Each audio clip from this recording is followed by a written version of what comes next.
కోరుకున్న ఒక వ్యక్తిని దక్కించుకోవటం కోసం ఎన్ని సంవత్సరాలు కొలువు చేశాడు? 14 సంవత్సరాలు కొలువు చేశాడు. ఈరోజు కోరుకున్న వ్యక్తి, ప్రేమించిన వ్యక్తిని దక్కించుకోవటం కోసం కొలువు చేసేవాళ్ళు లేరు, శ్రమ పడేవాళ్ళు లేరు.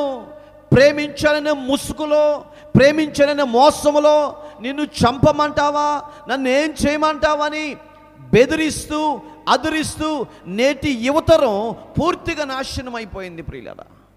యాకోబేమో కొలువు చేశాడు.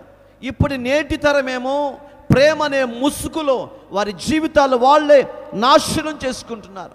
ప్రేమించటం అంటే ప్రేమను ఇవ్వటం, కానీ ప్రేమ వాళ్ళ దృష్టిలో ప్రేమ అంటే ఏంటంటే శరీరేచ్ఛలు నెరవేర్చుకోవటమే ప్రేమగా మారిపోయింది. తల్లి మాట వినేవాళ్ళు లేరు, తండ్రి మాట వినేవాళ్ళు లేరు. తల్లి తండ్రి కష్టపడి సంపాదించి మేం పడే బాధలు మా పిల్లలు పడకూడదని కాలేజీలకు పంపిస్తుంటే, ఏది లోటు లేకుండా చేస్తుంటే, కావలసినవన్నిటిని కొనిస్తుంటే, వీళ్ళేం చేస్తున్నారండి?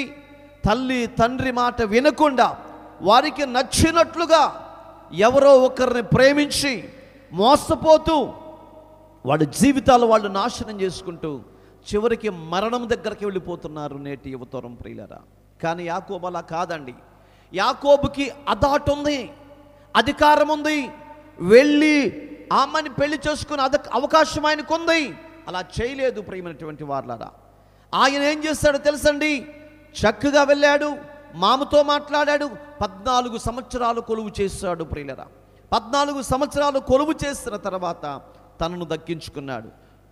చూడండి, కోరుకున్న వ్యక్తి కొరకు 14 సంవత్సరాలు కొలువు చేసినట్లుగా వాక్యంలో మనం చూస్తున్నాం.